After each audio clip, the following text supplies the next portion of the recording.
All right. Section 8. General observations on the Transcendental aesthetic. Section 1. Or 1. In order to avoid all misapprehension, it will first be necessary to explain as distinctly as possible what our view is regarding the fundamental constitution of sensible knowledge in general. What we meant to say was this, that all our intuition is nothing but the representation of appearance, that the things which we intuit are not in themselves what we intuit them as being, nor are their relations so constituted in themselves as they appear to us, and that if we remove our subject, or even only the subjective constitution of the senses in general, then the entire constitution and all relations of objects in space and time, nay, space and time themselves, would vanish. They cannot, as appearances, exist in themselves, but only in us. It remains completely unknown to us. It seems like such a harsh line to take. Like, I understand it, but I mean, couldn't it just be that, like, they can't exist for us without our intuition, and, like, they don't exist as we experiencing them in themselves? Like, why does it have to be that, like, they don't exist without us? It could possibly exist without us. But, like, our conception of time wouldn't exist, I suppose, without us conceiving it. Anyway. It remains completely unknown to us what objects may be in themselves, and apart from all this receptivity of our sensibility. We know nothing but our manner of perceiving them, a manner which is peculiar to us and not necessarily shared by every being, even though it must be shared by every human being. This manner of perceiving alone is what concerns us here. Space and time are its pure forms, while sensation is in general is its matter. The forms of space and time alone we can know a priori, that is, prior to all actual perception. And such knowledge is therefore called pure intuition. Sensation, on the other hand, is that in our knowledge which leads to its being called a posteriori knowledge, that is, empirical intuition. Those forms adhere to our sensibility with absolute necessity, no matter of what kind our sensations may be. The latter can differ very much. Even if we could impart the highest degree of distinctness to our intuition, we should not thereby come one step nearer to the constitution of objects in themselves. We should know, indeed know completely, our manner of intuition, i.e. our sensibility, but always under the conditions adhering to the subject originally, i.e. the conditions of space and time. This is relatively straightforward to follow, I think. I mean, it's somewhat rehashing what we've already kind of discussed. What the objects may be in themselves would never become known to us, even through the most enlightened knowledge of that which alone is given to us, namely their appearance. Excuse me.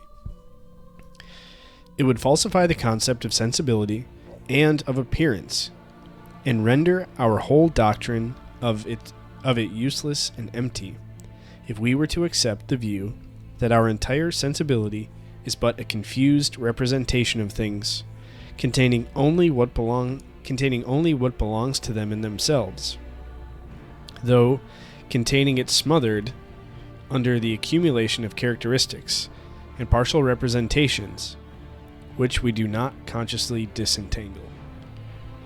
I think that this is, like, generally Leibniz's view that, like, I'm probably not gonna, I remember reading about this, but it's been a minute, but, like, effectively our experience is very much just a kaleidoscope of colors and sounds, and experiences, or appearances rather, in the not in Kant sense, that are kind of presented to us, as opposed to some kind of ordered thing that Kant kind of thinks they are.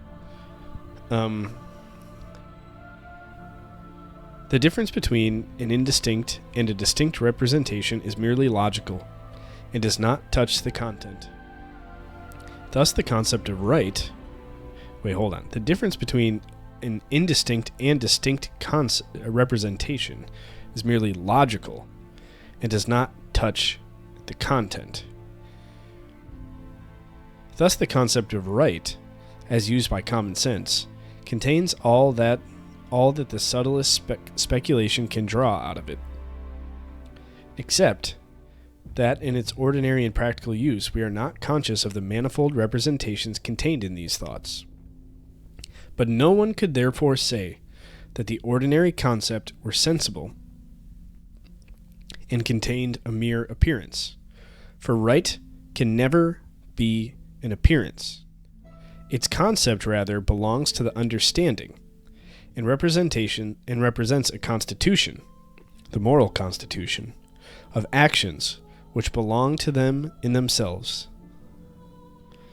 The representation of a body in intuition, on the contrary, contains nothing that could belong to an object in itself, but merely the appearance of something, and the manner in which we are affected by that something. This receptivity of our capacity of knowledge is called sensibility. Even if we could see through, and to the very bottom of, that appearance, this receptivity would remain forever altogether different from the knowledge of the object in itself. So I think what he's saying, in the first part talking about Leibniz, I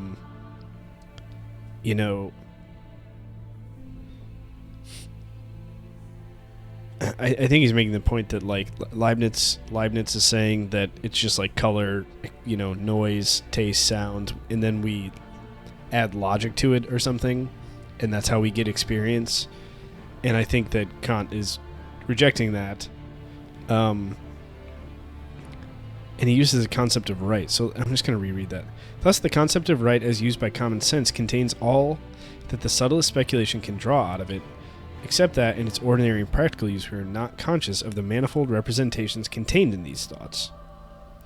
But no one could therefore say that the ordinary concept were sensible and contain the mere appearance, for right can never be an appearance. But yeah, I think what he's saying is like, what sounds like what Leibniz is describing is more of a concept. And, logic doesn't do anything for appearances. Logic does stuff potentially for concepts. And then if we go back to perception, he's just saying again, we use our sensibility and don't know things in themselves. Let's see, he concludes, even if we could see through into the very bottom of that appearance, this receptivity would remain forever altogether different from knowledge of the object in itself. Okay, I think I generally get that. This shows that the philosophy of Leibniz and Wolff, by treating this difference between the sensible and the intellectual as merely logical, has given a totally wrong direction to all investigations into the nature and origin of our knowledge. This difference is evidently transcendental, and it concerns not merely the form of this knowledge, as being distinct or indistinct, but its origin and content. Through our sensibility, therefore, we do not know the constitution of things in themselves, only indistinctly. We do not know it at all. If we withdraw our subjective constitution, the represented object, with the properties bestowed on it by sensible intuition, is nowhere to be found. Gotta read that again, sorry. If we withdraw our subjective constitution, the represented objects, with the properties bestowed on it by sensible intuition, is nowhere to be found, and cannot possibly be found, for its form as appearance is determined by this subjective constitution.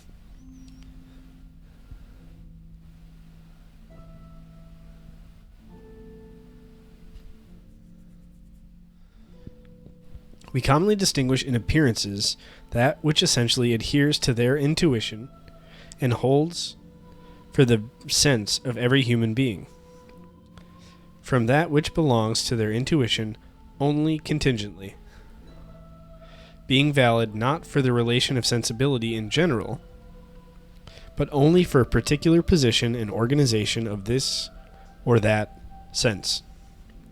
In this case, the former kind of knowledge is said to represent the object in itself, and the latter only its appearance. But this distinction is merely empirical.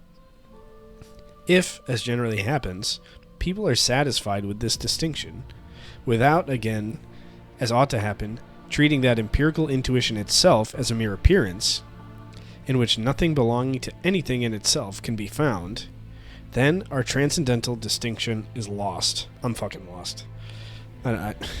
We then believe that we know things in themselves, though in the world of sense, however far we may carry our investigation of its objects, we never deal with anything but appearances. It is true, for example, that we will call the rainbow during a sunny shower a mere appearance, and the rain the thing in itself. So like the rain you can actually touch and like, whatever, it's wet, but the rainbow is kind of just something you can see. This would be quite right if we take the concept of a thing in itself in a physical sense, as something which, in universal experience, and in all its different positions in relation to our senses, can be determined only thus, and not otherwise in our intuition. Gotta reread that, sorry. This would be quite right if we take the concept of a thing in itself, in a physical sense. Right, okay. As something which, in universal experience, and in all its different positions in relation to our senses, can be determined only thus, and not otherwise in our intuition.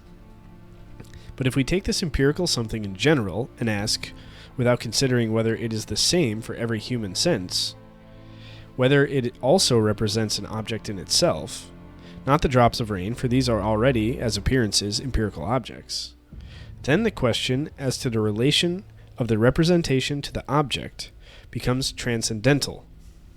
And at that point, meaning it has to be universal, it becomes transcendental. Okay. And that point, not only are the drops mere appearances, but even their round shape, nay, even the space in which they fall, are nothing in themselves, but only modifications or foundations of our sensible intuition. And the transcendental object remains unknown to us. Okay, I think it's just a really confusing, an additional really confusing way to say, to set up what exactly appearances are and the fact that we don't know things in themselves. But I'm going to be honest, I didn't really follow that, but I don't really want to reread it again. The second important point in our transcendental aesthetic is that it should not only gain favor as a plausible hypothesis, but should be as certain and undoubted as can be demanded of any theory to serve as an organon. In order to make this certainty fully evident, we shall select a case which will make its validity obvious, and which can serve to clarify further what has been said in Section 3. Okay.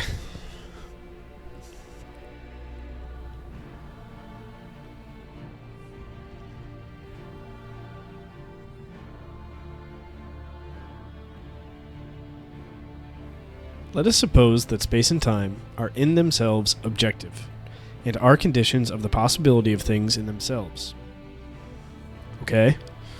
In the first place, it is evident that with regard to both space and time, there is a large number of a priori, apodictic, and synthetic propositions, particularly with regard to space, which, for this reason, we shall investigate here as our chief example.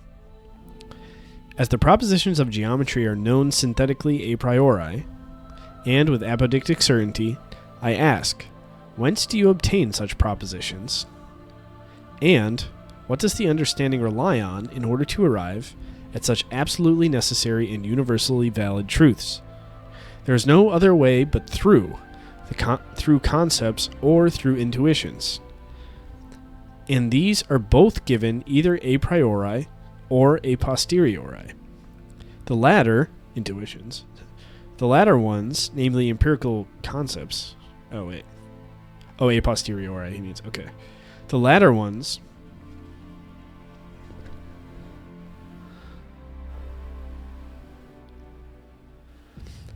namely empirical concepts, as well as the empirical intuition on which they are founded, cannot yield any synthetic propositions. The latter, the empirical concepts, cannot yield any synthetic propositions except such as those are also themselves merely empirical, right? Okay. That is, propositions of experience. We can't use, things of experience in order to know things in themselves or determine apodictically, things in themselves. Okay. And so, these propositions can never possess that necessity and absolute universality which are characteristic of all propositions of geometry. As to the first and only means of arriving at such knowledge, however, namely, through mere concepts or through a priori intuitions, it is evident that from mere concepts we can obtain only analytic, but never any synthetic knowledge.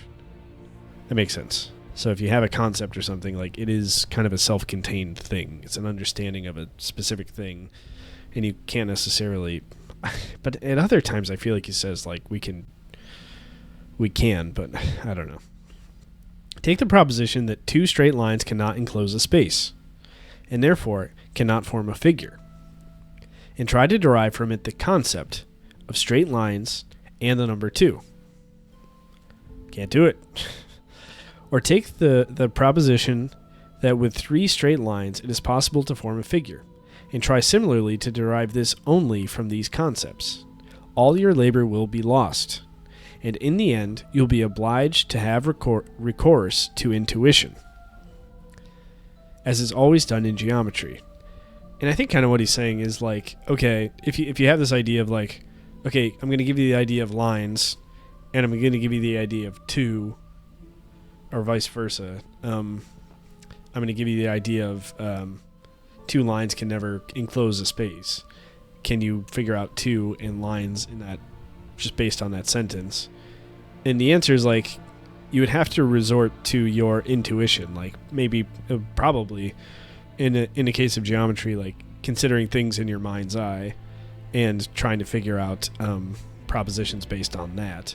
But you can't just definitionally kind of figure it out. Okay. You therefore give yourself an object in...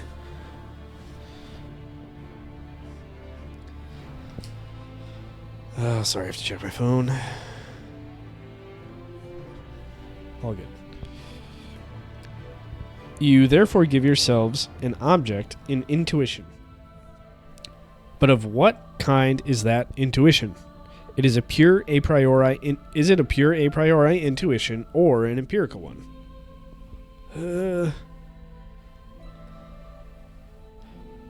I don't know. I know he's going to say a priori, right? It's just tough for me to think of I'm thinking of a triangle, and I'm trying to figure out stuff from it, and I've never experienced this triangle in particular. But I have kind of experienced the idea of a triangle and the idea of lines and the idea of geometry. Or for example, I've never experienced a 2,000-sided shape.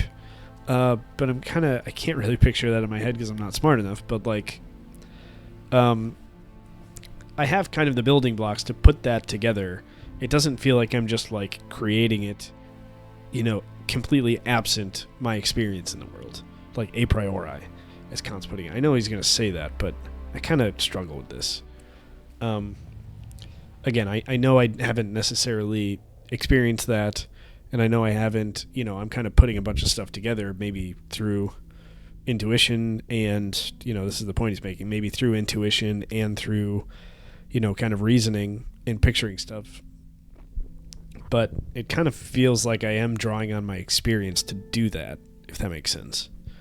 I suppose if I was just like a complete blank slate and I was like picturing these things and trying to figure them out, then I would grant it, but nobody's like that, right? And I think this kind of goes to another point that I haven't really talked about that much, but like the idea that like maybe, I don't know, it's hard to think of our concept of space coming prior to our experience of space, as Kant puts it, and it seems much more natural to me personally to just think that kind of like we are presented with space and our concept and understanding a priori, all that stuff that Kant talks about, we're presented with that kind of simultaneously when we experience space. And I mean, another thing confusing this, which is probably just dumb of me, but like everybody exists for, I don't know, at least 12 to 14 years before you could even start to, I don't know, grasp things like this. Maybe that's an exaggeration, but like a few years. Like everybody has a few years of experience of space before they even can talk. Well, I mean, maybe a year, but anywho, the Democratic primary results for the New York mayor are coming in, and I'm watching the coverage, but I can't really tell what's going on. I think Mamdani is underperforming based on what I've gleaned from the Vosh stream without any audio. Anyway, more importantly, let's see, where was I? We're at the latter, meaning an empirical one. It could never turn into a universally valid, still less into an apodictic proposition, because experience can never yield such. Okay, that's true. You must therefore... I don't know. I don't know if that's true. I don't. Like, meaning if my hypothetical is true, where like I am drawing on my experience of a lot of different things in order to picture that triangle. Maybe I haven't experienced that triangle before, but then I can draw upon my experience and picture that triangle, and then create some proofs related to geometry related to that. Can that be universally true and based on my experience? I don't know. But I know what he's saying. Like, you can't experience something and take from that universal applicability, right? I mean, maybe you can run some tests or do some logic and like figure out that it is universally applicable. But just seeing like one thing, you just have one experience, and you're not able to extrapolate that to everything. Okay. If you did not possess in yourselves a faculty for intuiting a priori, if this subjective condition were not at the same time, as regards to its form, the universal a priori condition, under which alone the object of this outer intuition is itself possible, if the object, the triangle, were something in itself, apart from any relation to your subject, then how could you say that what necessarily exists in your subjective conditions for constructing a triangle must of necessity also belong to the triangle itself?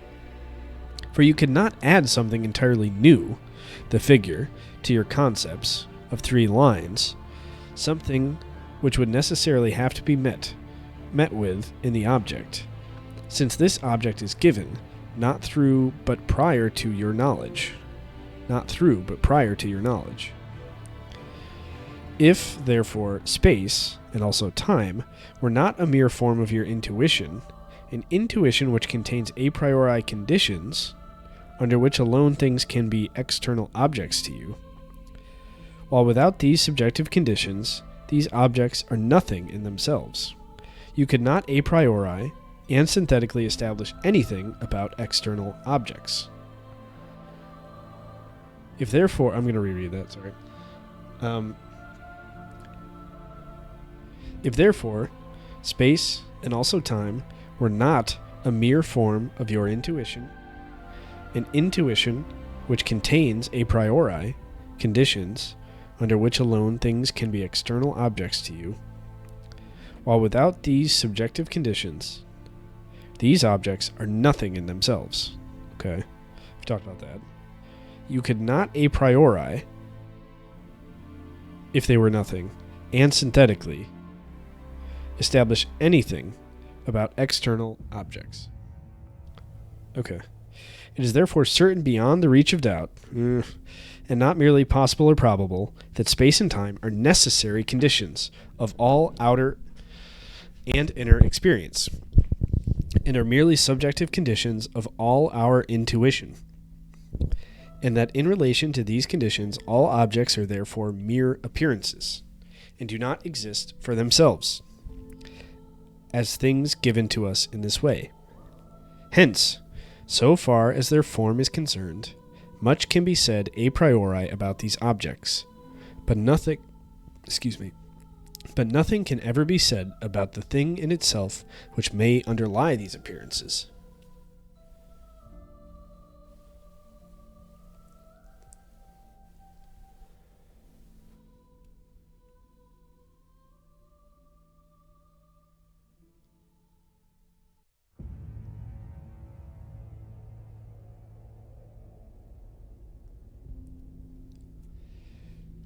Two, as a confirmation of this theory, the ideality of both outer and inner sense, and therefore of all objects of the senses as mere appearances, we may particularly remark that everything in our knowledge which belongs to intuition, excluding therefore the feeling of pleasure and displeasure that we will and the will, which are no knowledge at all, contains nothing but mere relations, namely, of the places in an intuition, extension, of alteration of places, motion, and of laws according to which this alteration is determined, moving forces.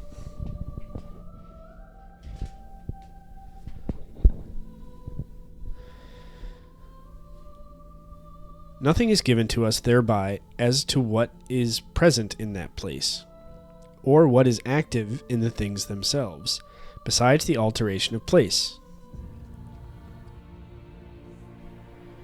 A thing in itself, however, cannot be known through mere relations. Makes sense. And we may therefore conclude that since the outer sense gives us nothing but mere representations of relations, this sense can contain in its representation only the relation of an object to the subject. Since the outer sense gives us nothing but mere representations of relations, sounds very Leibnizian.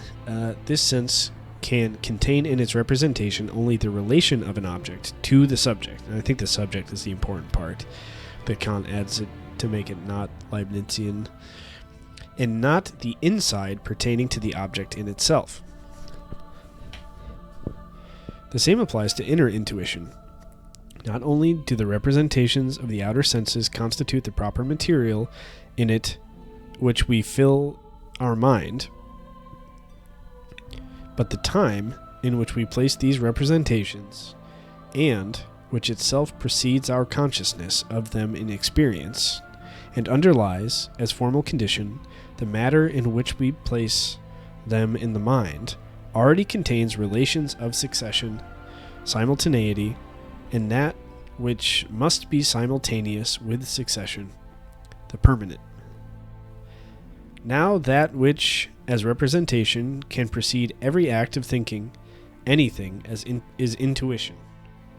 Now that which, as representation, can precede every act of thinking, anything is intuition. Okay, what the fuck does that mean, man? Now that which, as representation, can precede every act of thinking, anything is intuition. Doesn't help I'm reading it like a moron. And if it contains nothing but relations, then it is a form of intuition. That makes sense. Because like a concept like has to have some sort of substance, but if we're just talking about like relational things and defining things that way, it doesn't, it would be more of an intuition than a concept. As this form represents nothing except insofar as something is being posited in the mind, it can be nothing but the manner in which the mind is affected by its own activity, namely by this positing of its representation, and so is affected by itself. In other words, it is an inner sense with respect to its form. Whatever is represented through a sense is to that extent always appearance, and hence either we must not admit that there is an inner sense at all, or we must grant that the subject, which is the object of this sense, can be represented by it only as appearance, and not as the subject might judge of itself, if its intuition were mere self-activity, that is, if it were intellectual. Okay. He's talked about this issue before, like where it's possible, like non-human, in particular, like a god could experience things like that actually exist intellectually as opposed to through the senses. But I'm going to read that once more. Whatever is represented through a sense is to that extent always appearance. Right, because we can't know it in itself. And we can't experience things intellectually. And hence, either we must not admit that there is an inner sense at all, which there is an inner sense. Meaning like inner sense meaning thing in itself, or we must grant that the subject, us, which is the object of this sense, can be represented by it only as appearance, and not as that subject might judge of itself if its intuition were mere self-activity, that is, if it were intellectual. I kind of get it, but god damn, is this fucking... It seems like he's saying the same thing in just very confusing ways.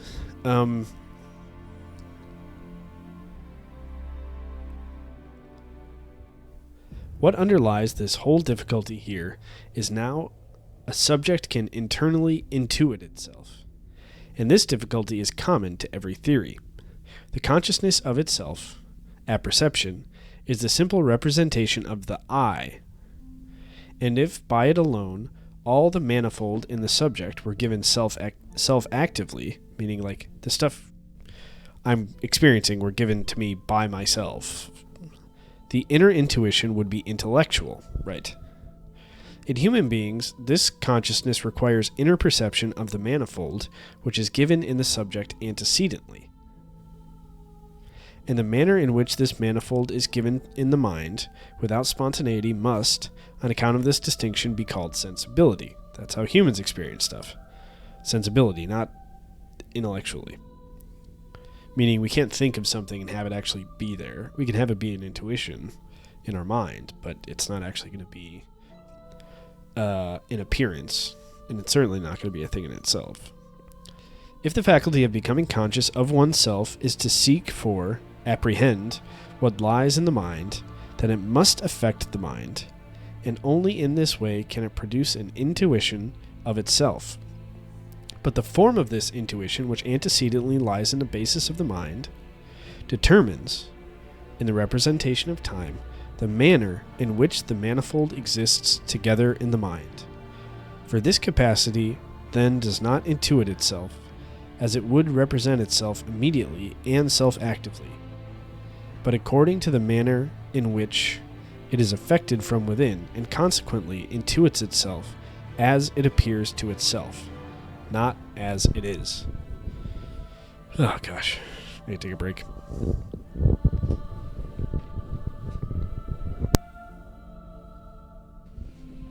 All right. I took like a 30-second break to go to the bathroom and came back. Microphone's not working. Took me 30 minutes to figure it out. I was watching election coverage. Looks like Mamdani's going to win, which is fucking awesome and crazy. Anyway. All right, 3.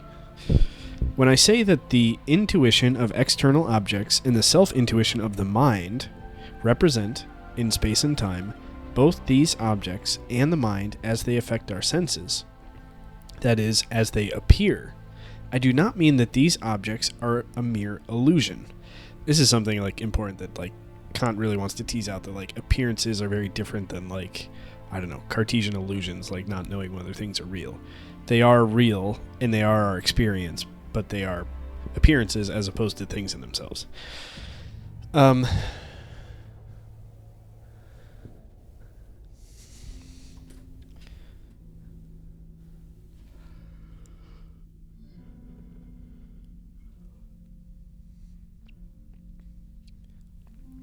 For in an appearance, the objects, nay, even the properties which we ascribe to them, are always regarded as something actually given, except that insofar as such properties depend only on the subject's manner of intuition of this given object in relation to him, we distinguish the object as appearance from itself, as object in itself.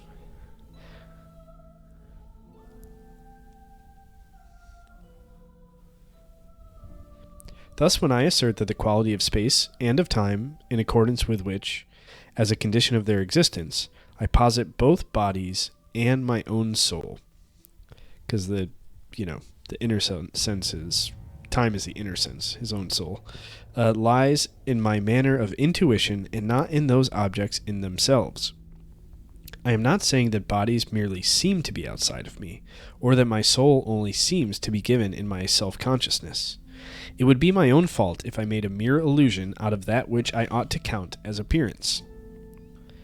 This does not happen, however, according to our principle of the ideality of all our sensible intuitions.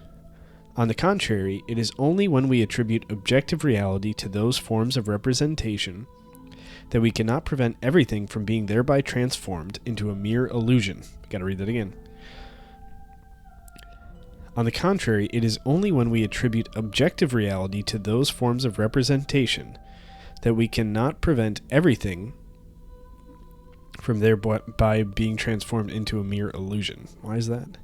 For if we regard space and time as properties that must, as regards their possibility, be found in things in themselves, and if we reflect on the absurdities in which we then become involved, in that two infinite things, which are not substances, nor anything actually inhering in substances, yet must be something existing, nay, must be the necessary condition of the existence of all things, and must moreover continue to exist even if all things were annulled, then we cannot blame the good Bishop Berkeley for degrading bodies to a mere illusion. Okay, meaning if we're gonna say that like time and space are these, real things, even though they don't exist, then I guess he's kind of saying, why couldn't it just be the same that the matter within them are, don't exist and don't exist in the same way that we kind of understand them? Because time and space are such a weird existence, then it kind of calls all existence into question and makes doubting it and potentially it being an illusion kind of become maybe tenable. Nay, even our own existence, which would thus be made dependent on the self-subsistent reality of the non-entity, such as time, would along with this time be changed into a mere illusion, an absurdity to which hitherto no one has been guilty.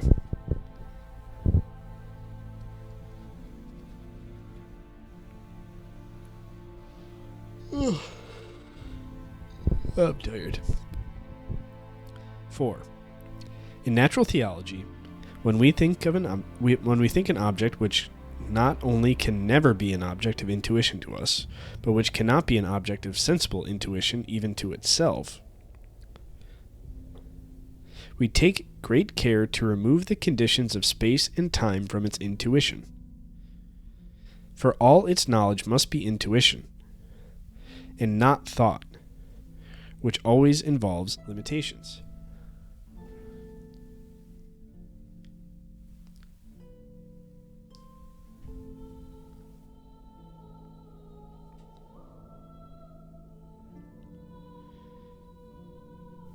But how are we justified in doing this if we have first made space and time forms of things in themselves, such as would remain a priori conditions of the existence of things, even if the things in themselves were removed? For as conditions of all existence in general, they would also be conditions of the existence of God.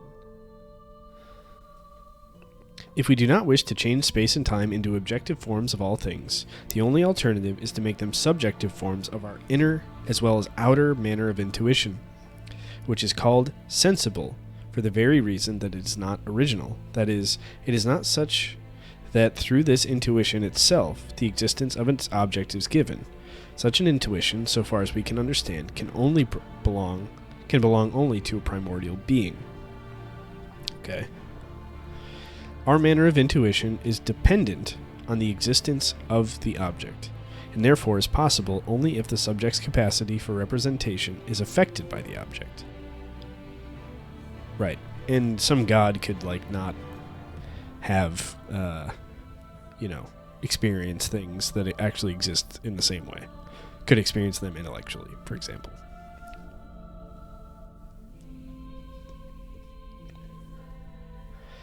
It is not necessary, moreover, that we should limit this manner of intuition in space and time to the sensibility of human beings.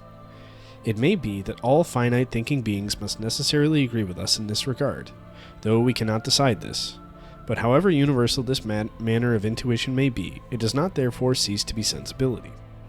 It remains sensibility because it's derivative, not original, and therefore is not intellectual intuition. Okay, derivative meaning it's from experience, not original meaning we don't actually create things.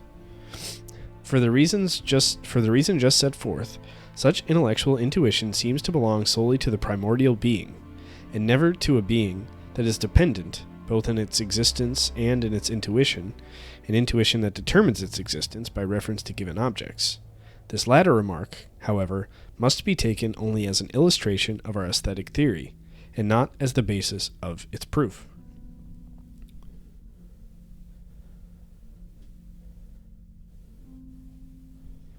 Conclusion of the Transcendental Aesthetic. Here, then, in pure a priori intuitions, space and time, we have one of the requisites for our solution to the general problem of transcendental philosophy. How are synthetic a priori propositions possible? If in an a priori judgment we want to go beyond the given concept, we find that which can both be discovered a priori and be synthetically connected with it. Not in the concept, but in the intuition, corresponding to that concept. Sorry, I gotta read that again. How are synthetic a priori propositions possible? If in an a priori judgment we want to go beyond the given concept, we find that which can both be discovered a priori and be synthetically connected with it. Okay? Not in the concept, but in the intuition, right? Not in the concept, like the definition, the idea of the thing, but in like an intuition, like something our mind kind of thinks or extrapolates from, corresponding to that concept. For this reason, however, such judgments can never reach beyond objects of the senses, and are valid only for objects of possible experience. All right, that is the end of the Transcendental Aesthetic. We're now at page 85. Okay, that was, difficult, but not that bad. Getting through it and feeling good. Keep going.